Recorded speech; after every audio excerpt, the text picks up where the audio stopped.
j'aime beaucoup la façon dont vous faites les choses et comment enfin, et d'où vous partez, tout ça. J'ai lu un petit peu ce que vous faisiez, c'est super Mais chouette. je ne te permets pas de me vous voyez. Enfin, je ne me permets pas de me tutoyer. Ça suffit là. Ça va, ça suffit là.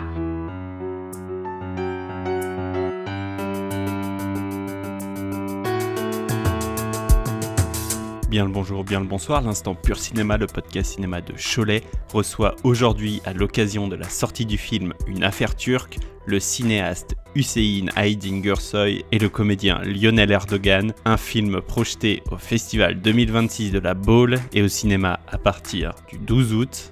Hüseyin et Lionel, salut, comment ça va ? Très bien, merci. Et toi? Ça va, merci. Ça va super. Me semble-t-il, vous revenez de la Baule ce week-end, comment ça s'est passé ? C'était super accueillant. Enfin, on a passé un très bon moment. Il y avait un beau public très intéressé avec de très belles questions. Donc, c'était une chouette première présentation du film à un public. Donc, c'était notre première. Donc, c'est un très bon moment. Ouais, ouais. C'était très émouvant pour nous de montrer le film à des gens qui ne connaissaient rien par le pitch et qui avaient peut-être vu la bande-annonce. Et les retours sont toujours. Nous, on a fait les choses dans notre coin, on va dire, entre guillemets, et en espérant que ça plaise. Et puis après, les gens se l'approprient. Donc, on a eu plein de messages, de choses qui ont peut-être un peu dépassé aussi ce qu'on aurait espéré. Donc, c'est beau, c'était très beau, c'était très chouette. Le film pose une question assez universelle. Peut-on vraiment quitter le milieu dont on vient ? Est-ce le point de départ de ton écriture ? Et à quel moment as-tu intégré que cette histoire parlait de bien plus qu'une affaire de corruption ?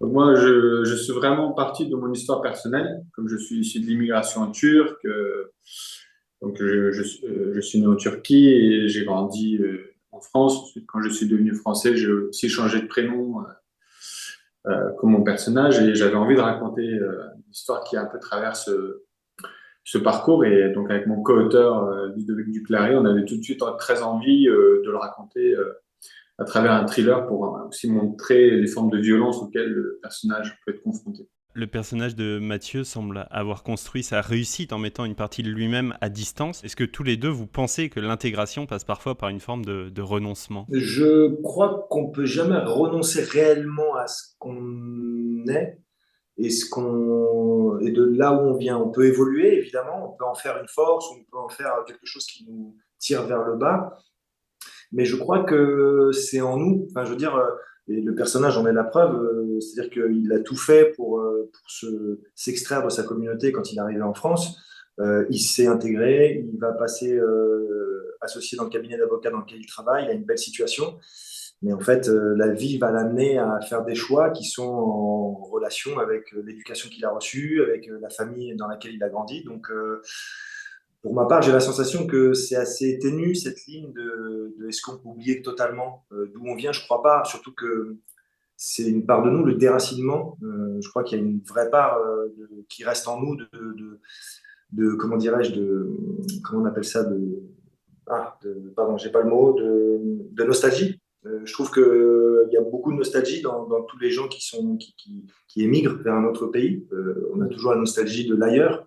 Donc non, je pense que on en garde quand même une partie, même si elle évolue, mais on en garde une partie, en tout cas pour ma part. C'est vrai que il y a la question de trouver un équilibre entre nos aspirations et le lien qu'on tisse avec nos origines. Je pense voilà, il n'y a pas de coupure brutale entre nos origines et ce qu'on essaie de construire, mais tout est une question de savoir si on a des concessions à faire, quelles sont ces concessions et comment on se place par rapport à certains choix. Donc, c'est tout le propos du film qu'on a voulu mettre en avant. Le personnage fait certains choix avec lesquels on peut être d'accord ou pas.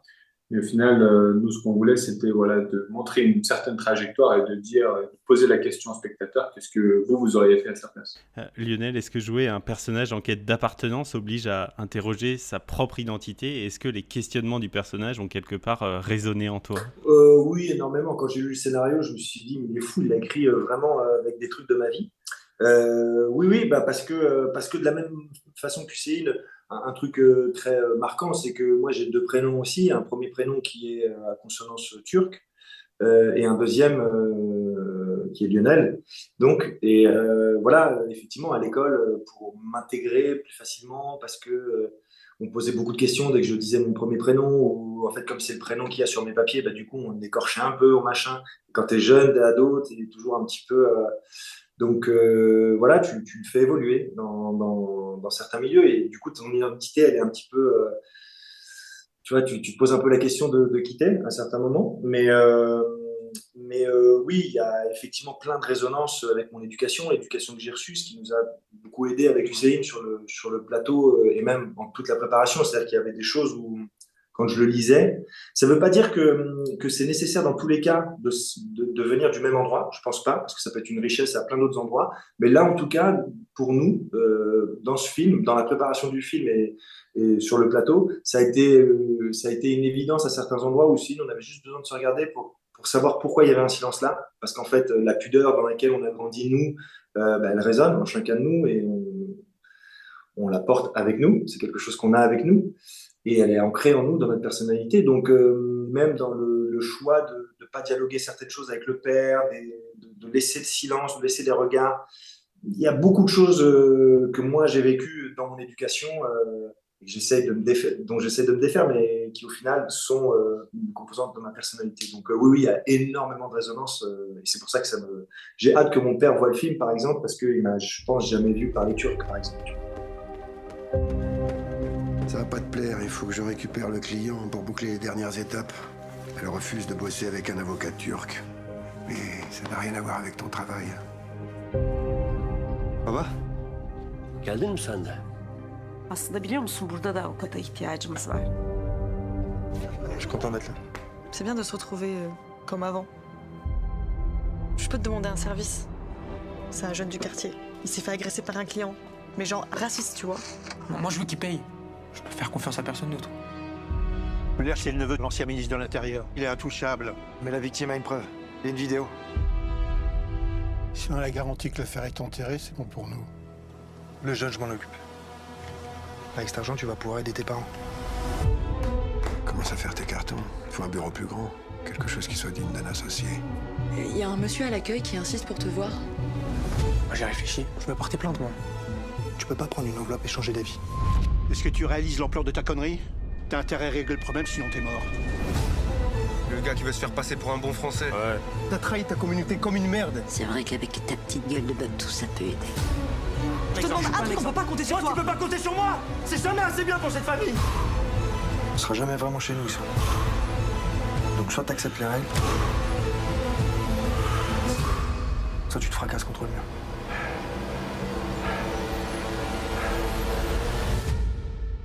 Finalement, qui est le plus libre, celui qui assume pleinement d'où il vient ou celui qui pense avoir réussi à s'en détacher? En tout cas, ce que je peux dire, c'est que dans le film, et ça c'est marrant parce que c'est en le voyant qu'on m'a fait la remarque, Mathieu, c'est le seul personnage, donc ça après Hussein en termes de dramaturgie, il vous répondra, mais en tout cas c'est le seul personnage qui ne sait pas réellement, sincèrement ce qu'il veut. À trop vouloir faire plaisir, il se retrouve à un peu être dans une situation complexe, dans le sens où Abdoulaye sait bien ce qu'il veut, il veut porter plainte, les parents sont intégrés à leur endroit, avec leur communauté, avec leur... Claude, c'est le boss, il lui donne sa chance, enfin, tout le monde il est entouré de personnages qui sont ancrés, et lui, c'est le seul un peu électron libre à vouloir s'intégrer, à faire plaisir, qui à un moment donné, peut-être se perd lui-même dans cette... En tout cas, sur cette question, moi je pense que c'est toute la différence entre la question de l'assimilation et la question de l'intégration. Moi, personnellement, je pense qu'on doit pouvoir arriver à s'intégrer, pleinement conscient de nos origines, mais en trouvant notre place dans la société. Après, sur la question de l'assimilation, d'essayer de trouver sa place en effaçant complètement d'où on vient, je suis moins d'accord avec cette approche-là. Après, le personnage fait certains choix dans le film, en essayant de naviguer entre ces deux mondes. Il fait des choix que j'aurais pas forcément fait, mais ce qui m'intéressait moi surtout, c'était de plonger le personnage dans une fuite en avant qui va le pousser à faire certains choix peut-être moraux, moral ou immoral, et de provoquer toutes ces questions-là chez le spectateur. Eh bien, place à la séquence express. Assurez-vous, Madame Bourdelle, c'est français, c'est la police française.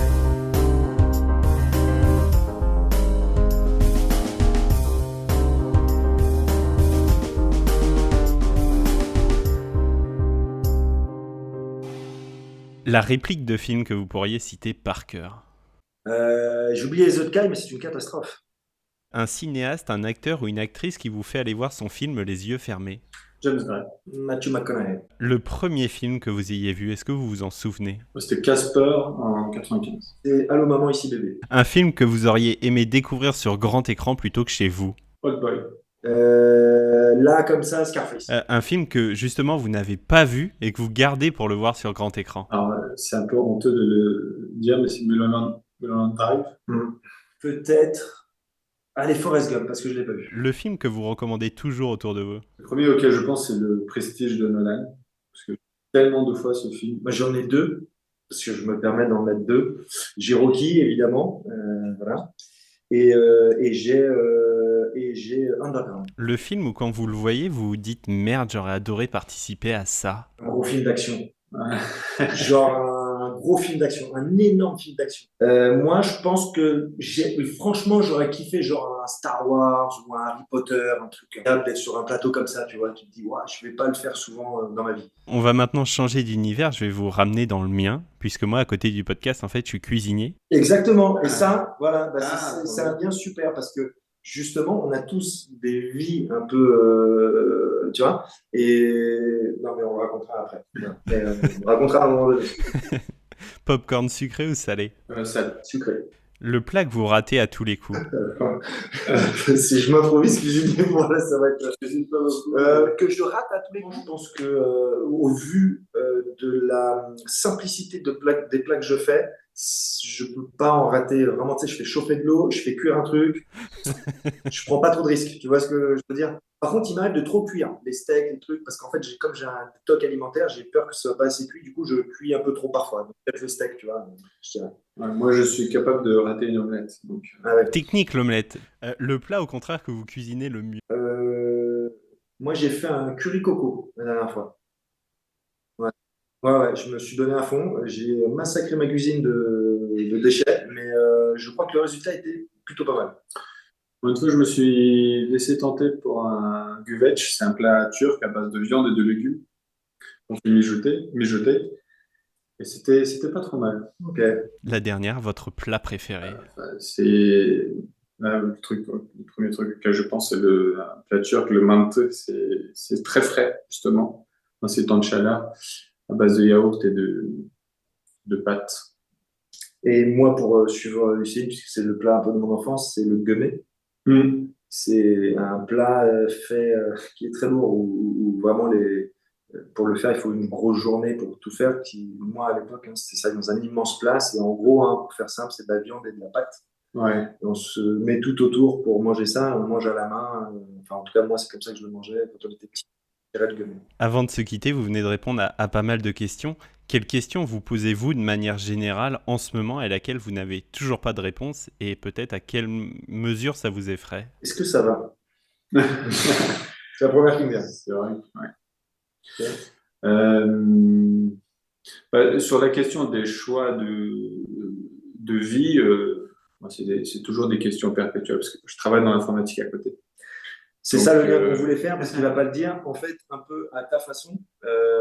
Du coup, est informaticien. Et il a pris, je me permets de raconter, je sais que tu ne vas pas le raconter de la même façon. J'ai son autorisation. Il m'a dit, vas-y. Voilà. En fait, Lucille donc, est informaticien. Il a pris 3 mois de congé sans solde pour préparer et réaliser son film. Waouh, ok. Donc, chapeau. C'est quand même, tu vois, il y a des références avec, c'est vraiment de la passion. Et c'est vraiment quelque chose que je voulais dire parce que je respecte ça énormément.